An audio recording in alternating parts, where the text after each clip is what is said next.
저는 올해 68입니다. 남편과 사별한 지 3년이 지났고 두 아들은 각자의 가정을 꾸려 잘 살고 있습니다. 큰 아들 내외는 서울에서, 작은 아들 내외는 부산에서 살고 있어 자주 보지는 못하지만 가끔 전화로 안부를 주고받으며 지냅니다. 남편이 떠나고 처음 1년은 정말 힘들었습니다. 40년을 함께 산 사람이 어느 날 갑자기 사라지니 집안 곳곳에서 그 사람의 흔적이 보였고 밤이면 옆자리가 너무 텅 비어 잠을 이루기 힘들었습니다. 아들들이 같이 살자고 했지만 거절했습니다. 며느리들한테 짐이 되기 싫었고 무엇보다 제 공간에서 제 방식대로 살고 싶었습니다. 그렇게 혼자 사는데 익숙해질 무렵 아파트 부녀의 모임에서 한 여자분을 만났습니다. 이름은 김순자, 저보다 2살 위인 70살이었습니다. 순자 씨도 남편과 사별한 지 5년이 되었다고 했습니다. 처음엔 그저 같은 처지라 말이 통하는 정도였는데 몇 번 차를 마시며 이야기를 나누다 보니 어느새 가장 편한 친구가 되어 있었습니다. 순자 씨에게는 딸이 2 있었습니다. 큰 딸은 미국에서 살고 작은 딸은 경기도에서 살고 있다고 했습니다. 작은 딸이 가끔 들르긴 하지만 바빠서 오래 머물지 못한다며 쓸쓸하게 웃던 그 표정이 아직도 기억납니다. 우리는 일주일에 2~3번씩 만나 동네를 산책하거나 문화센터 강좌를 함께 들었습니다. 그림 그리기, 서예, 요가까지 이것저것 배우며 시간을 보냈습니다. 어느 날 순자 씨가 조심스럽게 말을 꺼냈습니다. 사실 요즘 고민이 하나 있다고. 작은 딸 집안에 문제가 생겼다는 것이었습니다. 사위가 사업에 실패해서 빚을 지게 되었고 작은 딸이 그 빚을 갚느라 고생하고 있다는 얘기였습니다. 순자 씨는 딸을 도와주고 싶지만 자신도 여유가 많지 않아 고민이라고 했습니다. 저는 그저 위로의 말만 건넬 수 있었습니다. 남의 집안일에 함부로 조언할 수도 없었고 순자 씨도 제게 해결책을 바라는 게 아니라 그냥 들어주길 원하는 것 같았습니다. 그날 이후로 순자 씨는 가끔 작은 딸 이야기를 했습니다.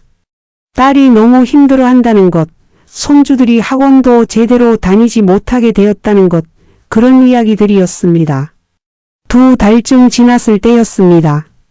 순자 씨가 평소와 다르게 어두운 얼굴로 나타났습니다. 찻집에 앉자마자 한숨을 내쉬더니 결국 작은 딸한테 돈을 빌려주기로 했다고 말했습니다. 자신이 모아둔 돈 중 절반을 주기로 했다는 것이었습니다. 저는 깜짝 놀랐습니다. 순자 씨가 그 돈을 얼마나 아껴 모았는지 알고 있었기 때문입니다. 순자 씨는 제 걱정스러운 표정을 보더니 괜찮다고, 딸이 꼭 갚겠다고 약속했다고 말했습니다. 하지만 그 말투에는 확신이 없어 보였습니다. 저는 신중하게 생각해 보라고 했지만 순자 씨는 이미 마음을 정한 것 같았습니다. 결국 일주일 후 순자 씨는 작은 딸에게 5천만 원을 건넸습니다. 처음 몇 달은 괜찮았습니다. 작은 딸이 한 달에 한 번씩 들러 어머니 안부를 살폈고 순자 씨도 기분이 좋아 보였습니다. 하지만 반년쯤 지나자 분위기가 달라지기 시작했습니다. 작은 딸의 방문 횟수가 줄어들었고 전화도 뜸해졌습니다. 순자 씨는 딸이 바쁜 거라고 말했지만 그 눈빛에는 불안함이 가득했습니다. 1년이 지났을 때 순자 씨는 더 이상 웃지 않았습니다. 작은 딸이 돈을 갚을 기미가 보이지 않았고 연락도 거의 두절 상태였습니다.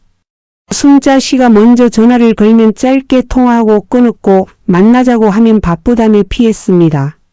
순자 씨는 제게 울면서 말했습니다.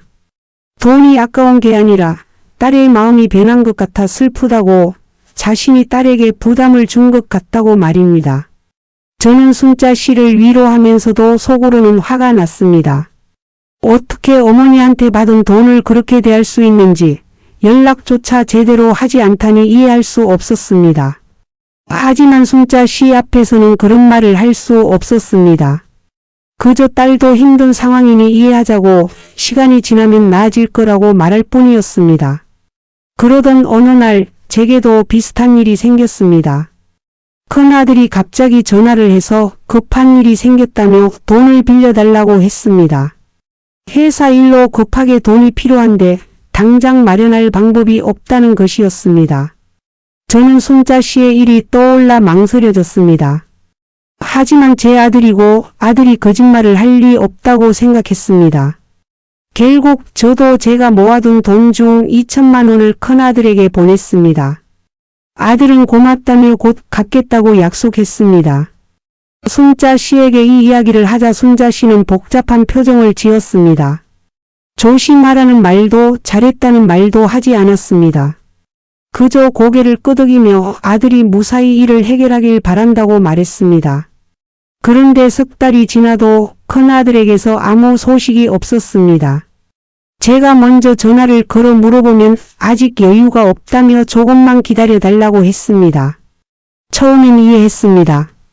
아들도 사정이 있을 거라고 생각했습니다. 하지만 반년이 지나고 1년이 지나도 상황은 나아지지 않았습니다. 더 충격적인 것은 우연히 큰 며느리의 SNS를 보게 된 날이었습니다. 며느리는 해외여행 사진을 올리고 있었고 새로 산 명품 가방을 자랑하는 글도 있었습니다. 저는 그 순간 머리가 하얘졌습니다. 돈이 없어서 갚지 못한다더니 여행을 가고 명품을 사다니 도대체 무슨 생각인지 이해할 수 없었습니다. 저는 분노와 배신감에 며칠을 잠도 제대로 자지 못했습니다. 큰아들에게 전화해서 따져 묻고 싶었지만 차마 그럴 수 없었습니다. 아들과의 관계가 깨질까 두려웠고 며느리가 저를 구박하는 시어머니로 생각할까봐 걱정되었습니다. 결국 저는 아무 말도 하지 못한 채 속으로만 사겼습니다. 순자 씨에게 이 이야기를 하자 순자 씨는 제 손을 꽉 잡았습니다. 그러더니 자기도 최근에 비슷한 일을 겪었다고 말했습니다. 작은 딸 가족이 새 차를 샀다는 소식을 듣고 얼마나 허탈했는지 모른다고 하지만 딸에게 따지지 못했다고 했습니다. 우리는 서로를 보며 쓸쓸하게 웃었습니다. 둘 다 같은 처지였던 것입니다. 그날 이후 저와 순자 씨는 더 자주 만났습니다. 우리는 서로의 상처를 나누며 위로했지만 동시에 그 상처가 깊어지는 것도 느꼈습니다. 자식에게 배신당했다는 생각이 들 때마다 가슴이 무너져 내렸고 밤이면 눈물이 흘러내렸습니다. 평생 자식을 위해 살아왔는데 이제 늙고 쓸모없어지니 이렇게 버려지는 건가 하는 생각이 들었습니다. 어느 날 순자 씨가 제안했습니다. 우리 둘이 짧은 여행이라도 다녀오자고. 계속 이렇게 우울하게 지내면 병이 날 것 같다고 말했습니다. 저도 그 생각에 동의했습니다. 집에만 있으면 자꾸 부정적인 생각만 들었고 자식들 생각에 가슴만 아팠습니다. 우리는 강원도의 작은 펜션을 예약하고 이틀 동안 다녀오기로 했습니다. 여행을 준비하면서 조금씩 기분이 나아졌습니다. 오랜만에 뭔가를 기대하는 마음이 생겼고 순자 씨와 함께라면 즐거울 거라는 확신이 들었습니다. 출발 전날 밤 큰아들에게 전화해서 여행 간다는 말을 했습니다. 아들은 조심히 다녀오라고만 했습니다. 돈 이야기는 꺼내지도 않았고 제가 어디로 가는지 자세히 묻지도 않았습니다. 펜션에 도착했을 때는 해질 무렵이었습니다. 산으로 둘러싸인 조용한 곳이었고 공기가 맑아서 숨 쉬는 것만으로도 기분이 좋아졌습니다. 저녁을 먹고 나서 우리는 펜션 앞 평상에 앉아 밤하늘을 올려다봤습니다. 별이 정말 많았습니다. 서울에서는 볼 수 없는 쏟아질 듯한 별들이 하늘 가득 빛나고 있었습니다. 순자 씨가 먼저 입을 열었습니다. 자기는 요즘 생각을 많이 했다고 딸한테 원망하는 마음도 있지만 동시에 딸도 힘들었을 거라는 생각이 든다고 말했습니다. 돈을 갚지 못하는 게 딸도 괴로웠을 거고 그래서 오히려 엄마를 피하게 된 건 아닐까 하는 생각이 든다고 했습니다. 저는 순자 씨의 말을 들으며 고개를 끄덕였습니다. 저도 비슷한 생각을 하고 있었던 것입니다. 큰아들도 분명 저에게 미안한 마음이 있을 텐데 그 미안함을 어떻게 표현해야 할지 몰라서 오히려 연락을 피하는 건 아닐까 하는 생각이 들었습니다.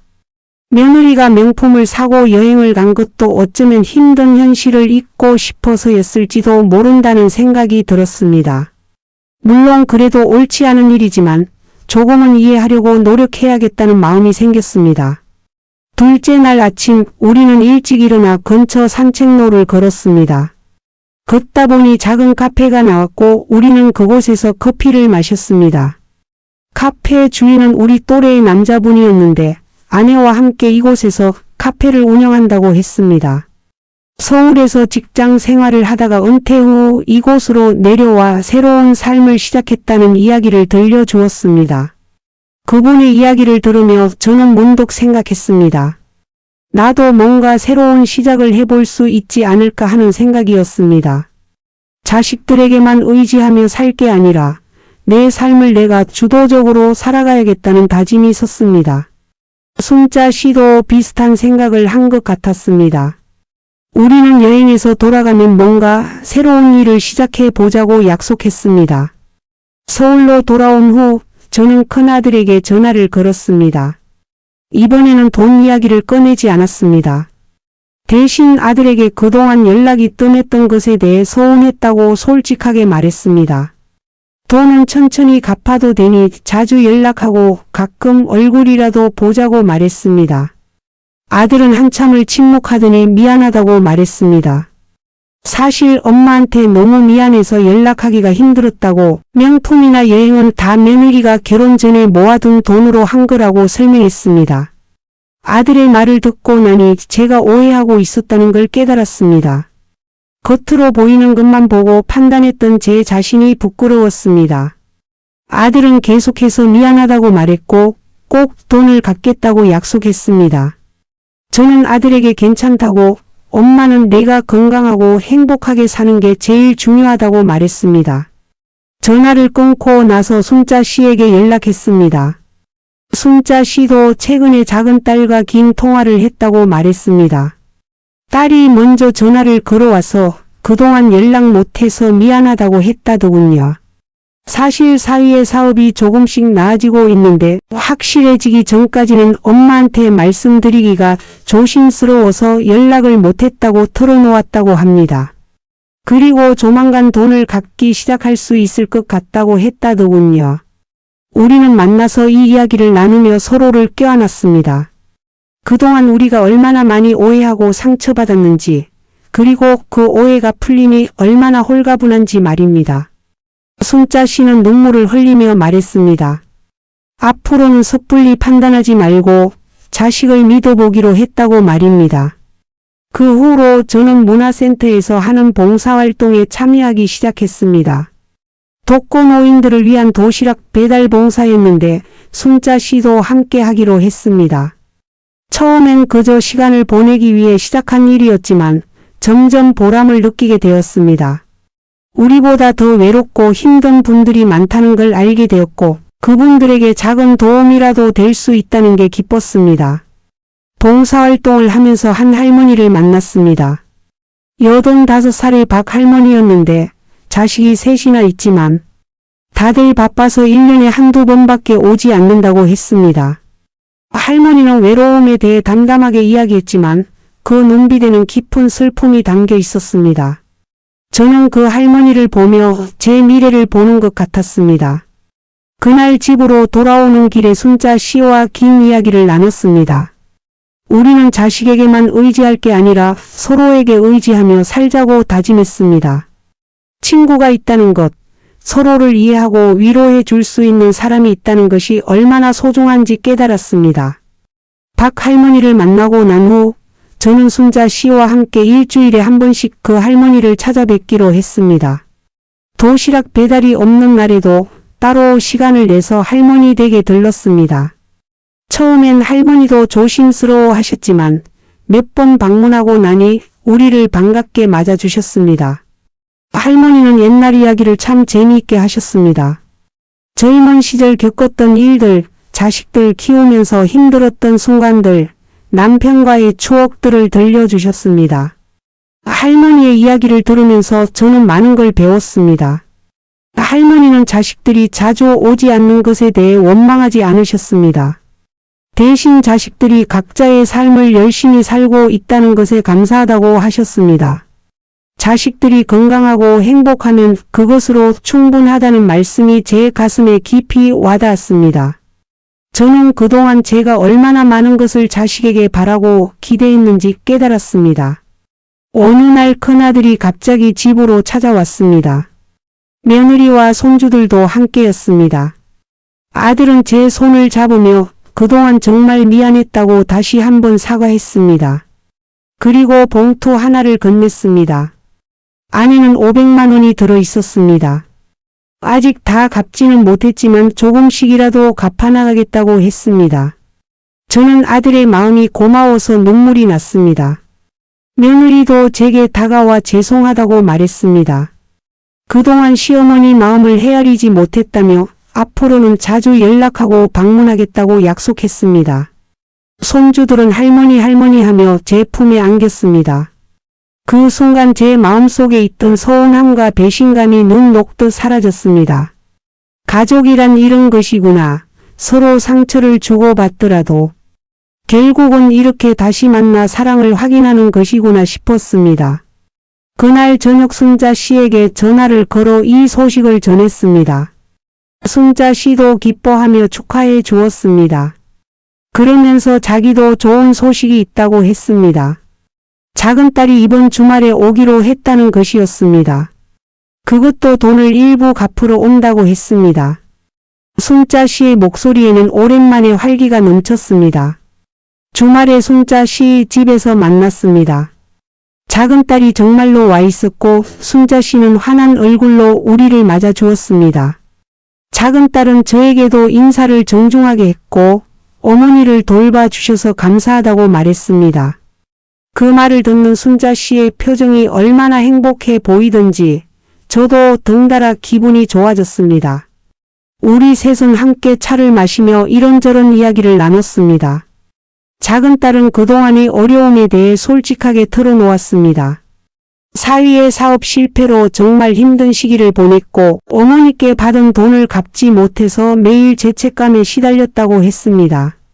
그래서 차라리 어머니를 안 만나는 게 낫다고 생각했다는 것이었습니다.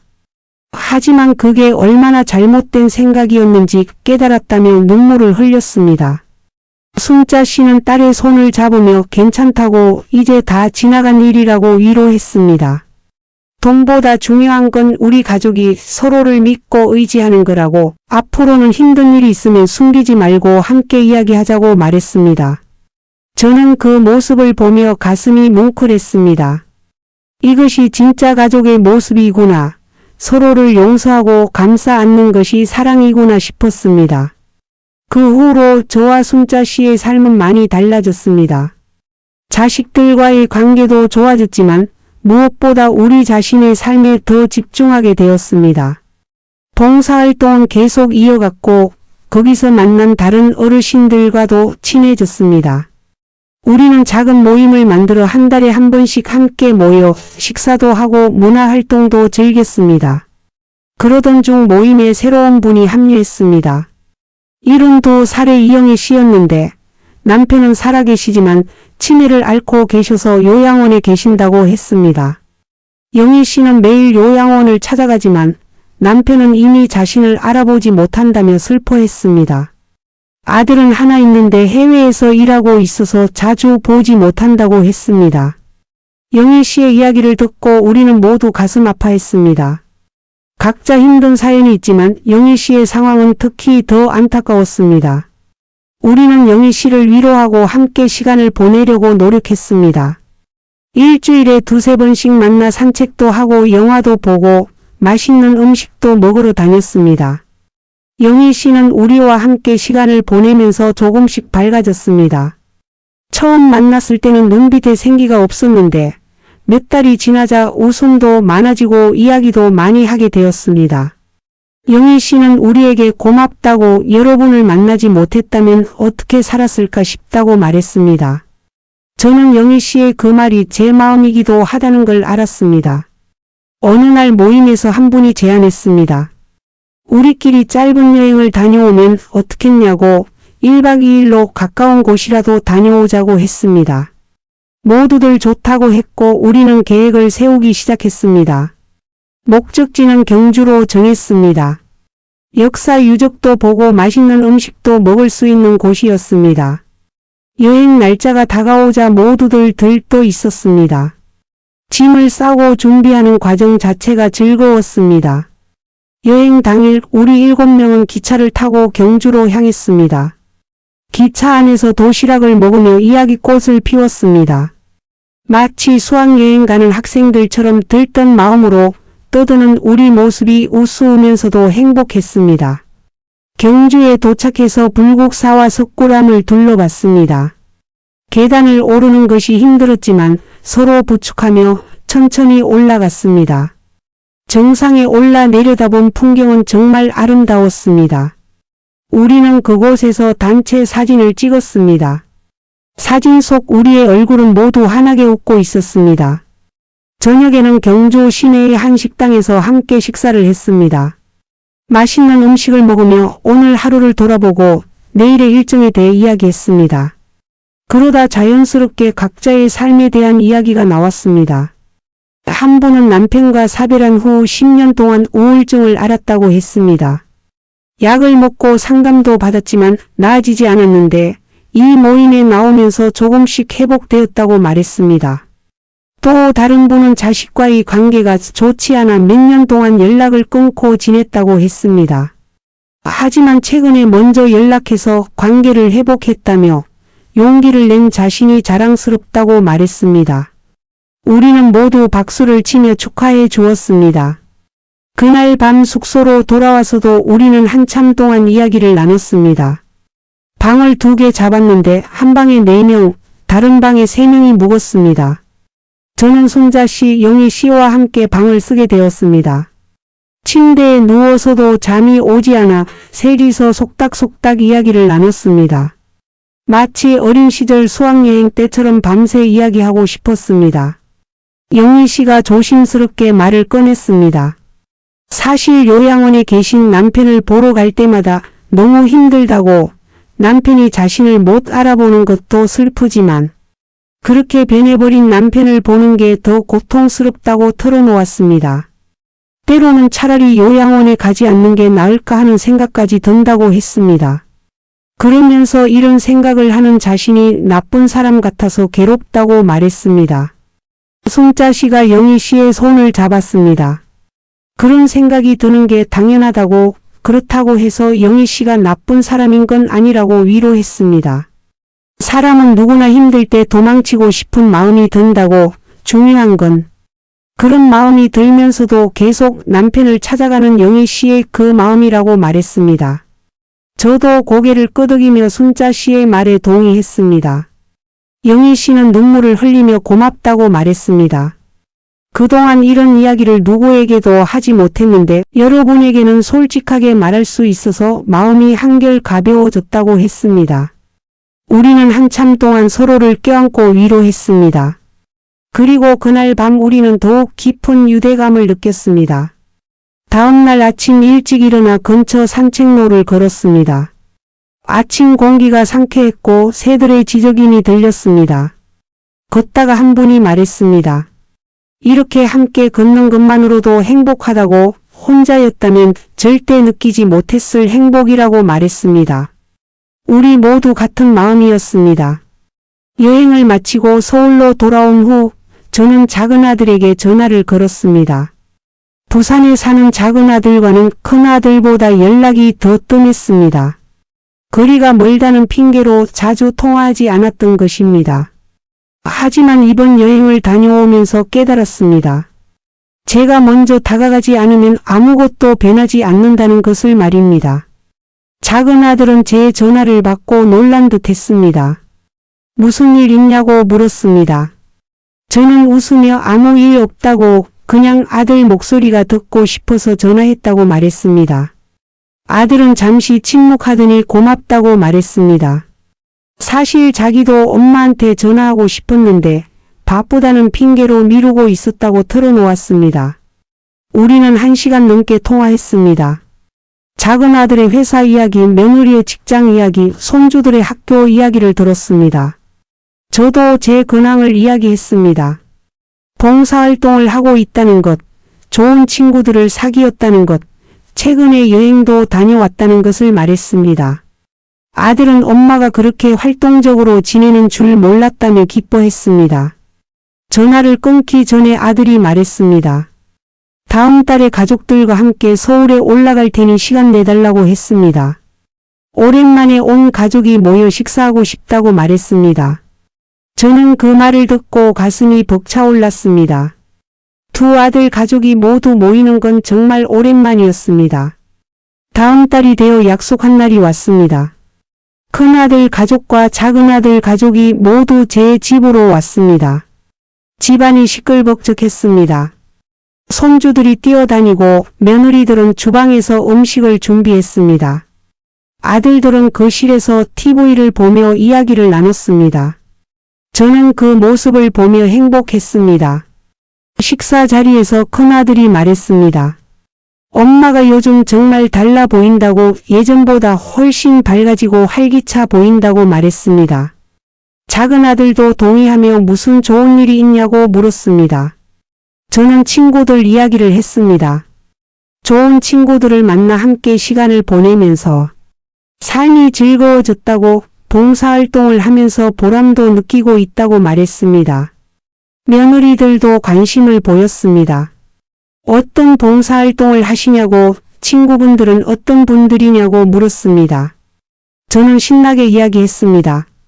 독거노인 도시락 배달을 한다는 것, 모임을 만들어 함께 여행도 다닌다는 것, 서로 힘들 때 의지하고 위로한다는 것을 말했습니다. 큰 며느리가 말했습니다.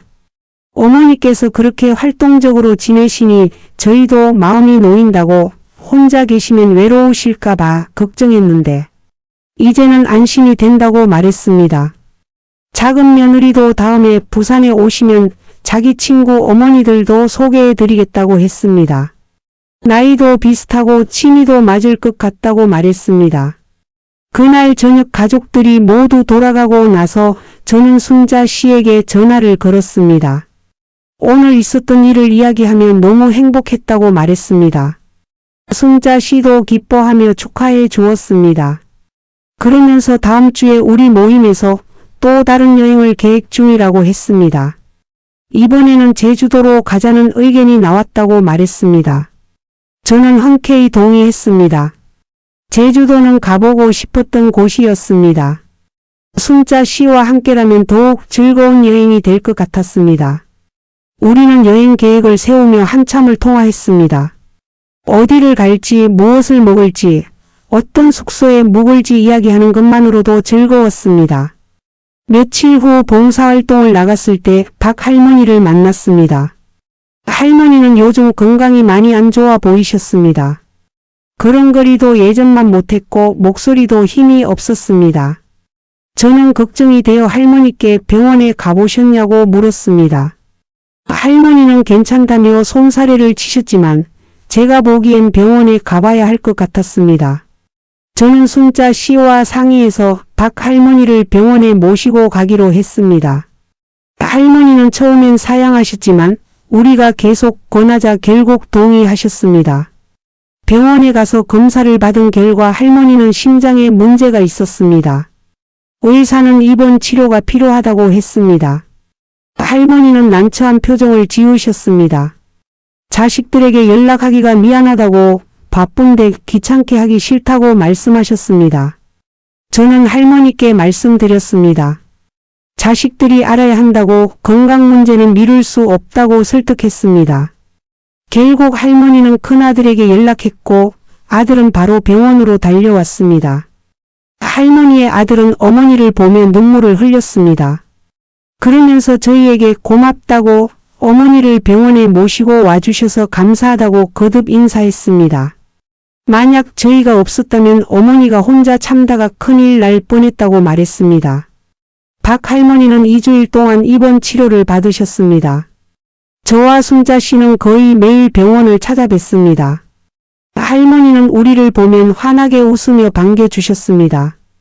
큰아들도 자주 왔고 다른 자식들도 번갈아 가며 병문안을 왔습니다. 할머니는 자식들이 이렇게 자주 오는 게 오히려 미안하다고 하셨지만 그 표정은 행복해 보였습니다. 태어나는 날 할머니의 큰아들이 저희를 따로 불렀습니다. 그러면서 어머니가 얼마나 외로우셨는지 이제야 알게 되었다고 말했습니다. 바쁘다는 핑계로 어머니를 소홀히 대했던 자신이 부끄럽다고 했습니다. 앞으로는 자주 찾아뵙고 더 신경 쓰겠다고 약속했습니다. 저는 그 말을 듣고 마음이 따뜻해졌습니다. 그 일이 있고 나서 우리 모임에서는 정기적으로 독거노인 분들의 건강 상태를 확인하기로 했습니다. 단순히 도시락만 전달하는 게 아니라 안부도 묻고 불편한 곳은 없는지 살펴보기로 한 것입니다. 필요하면 병원 동행도 해드리고 관공서 업무도 도와드리기로 했습니다. 작은 실천이었지만 우리 모두 보람을 느꼈습니다. 제주도 여행 날짜가 다가왔습니다. 이번에는 모임 회원 10명이 함께 가기로 했습니다. 3박 4일 일정이었고 렌터카를 빌려서 제주도 구석구석을 돌아보기로 계획을 짰습니다. 출발 전날 밤 저는 설레는 마음에 잠을 설쳤습니다. 어린아이처럼 들뜬 마음으로 짐을 다시 확인하고 또 확인했습니다. 제주도에 도착하니 날씨가 정말 좋았습니다. 푸른 바다와 맑은 하늘이 우리를 반겼습니다. 첫날은 성산 일출봉과 섭지코지를 돌아봤습니다. 계단을 오르는 게 힘들었지만 서로 격려하며 천천히 올라갔습니다. 정상에서 본 풍경은 정말 장관이었습니다. 우리는 그곳에서 한참을 서서 바람을 맞으며 경치를 감상했습니다. 둘째 날은 한라산 둘레길을 걸었습니다. 다들 체력이 걱정되었지만 무리하지 않고 짧은 코스를 선택했습니다. 숲길을 걸으며 나무 향기를 맡고 새소리를 들었습니다. 중간중간 쉬면서 도시락도 먹고 사진도 찍었습니다. 영희 씨가 말했습니다. 이런 여행을 할 수 있다는 게 얼마나 감사한지 모르겠다고 혼자였다면 절대 경험하지 못했을 일이라고 말했습니다. 셋째 날 저녁 숙소에서 함께 모여 회포를 풀었습니다. 제주도 특산물로 저녁을 차려 먹으며 그동안의 이야기를 나눴습니다. 한 분이 말했습니다.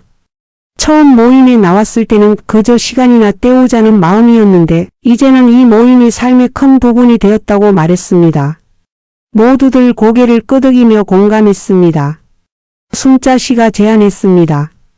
우리 모임의 이름을 지어보면 어떻겠냐고 했습니다. 여러 의견이 나왔고 결국 우리는 마음 나눔이라는 이름을 짓기로 했습니다. 서로의 마음을 나누며 함께 성장한다는 의미였습니다.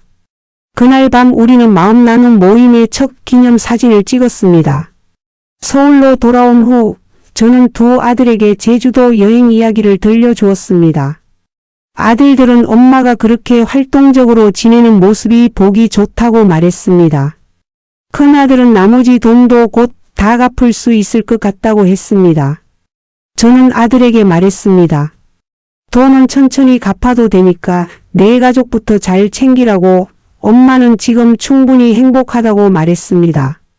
작은 아들도 연락이 왔습니다. 다음 달에 또 서울에 올라갈 테니 이번에는 엄마 친구분들도 만나고 싶다고 했습니다. 며느리가 엄마를 닮아서 봉사활동을 시작하고 싶다고 하는데 어떻게 시작하면 좋을지 조언을 구하고 싶다고 했습니다. 저는 기쁜 마음으로 좋다고 대답했습니다. 며칠 후 마음 나눔 모임에서 새로운 계획이 나왔습니다. 우리끼리만 즐기는 게 아니라 다른 어르신들도 초대해서 함께 활동하면 어떻겠냐는 의견이었습니다. 외로움을 겪고 있는 더 많은 어르신들에게 손을 내밀자는 것이었습니다.